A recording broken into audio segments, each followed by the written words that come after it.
مواطن عادي، راجل متواضع فلاح، نزح من محافظات الصعيد، محافظة أسيوط سنة 1948 عندما كانت مصر تدعى بالمملكة المصرية، وكانت تقع تحت طائلة الاحتلال الإنجليزي والملك فاروق. وبدأت حياتي مع والدي اللي كان بيجمع ويفرز ويعيد تدوير الكمامة، ونشأت في هذا المجتمع وحبيت المهنة، لأن المهنة دي اللي ربتنا واللي كبرتنا واللي بنعيش منها، وأنا شايف إنها مهنة شريفة ونظيفة وبتنظف البلد وبتنظف الناس. وورثنا المهنة دي من أبائنا وورثناها لأبنائنا وما زلنا نعمل الحمد لله.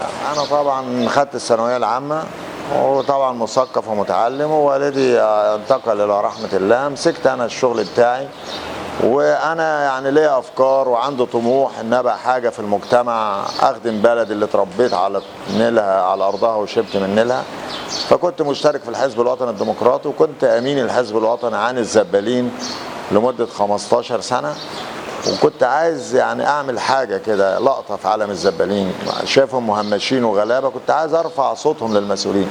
وبعد كده قامت الثوره وطالع، انا بقى كنت بسعي يعني عايز اعمل اي كيان او منظومه اني بقى اتكلم عن الزبالين، يعني شرعي ورسمي. فلما ما توفقتش في مجلس الشعب بالظلم والتزوير في 2010، عملت النقابه في 2012 انا وبعض الشباب من ابناء الزبالين، والحمد لله وسجلناها واشهرناها، والنقابه نجحت، ودلوقتي صوتنا بقى مسموع في كل مكان، وبنطالب بحقوقنا وبنخدم مصر وبلدنا والحمد لله. حضرتك النهارده بتتخرج من وزاره الاعلام طالب، ولا حيلتك حاجه غير مرتبك. بعد شوية بتتدرج، ممكن تعمل مشروع تخرج، ممكن تاخد دكتوراه، تاخد ماجستير، ممكن ربنا يكرمك تدخل في جريدة كبيرة، بعد شوية يبقى عندك عربية وفيلا وربنا بيديلك. أنا كده يعني ابتدت حياتي. الراجل الفلاح الغلبان البسيط أبويا اللي جه سنة 48 واشتغل الزبالة وبقى يجمع والمجتمع ينهاره ويتعب ويشقى.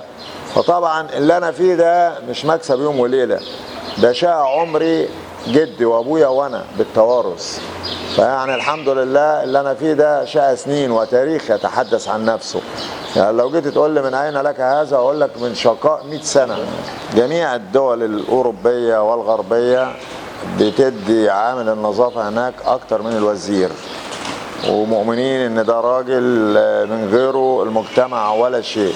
ولكن للاسف الشديد احنا هنا في الشرق، يعني مصر والدول العربيه، الناس الغلابه مهمشه ومظلومه جدا ومش عارفين قيمتها. لكن انا عايز اقول للمجتمع كله المسؤولين، لو غاب اي وزير من الوزاره لمرضه او لاي سبب اخر، الوزاره بتشتغل. لكن لو غاب عامل النظافه، البلد بتبقى بركه من الكمامه.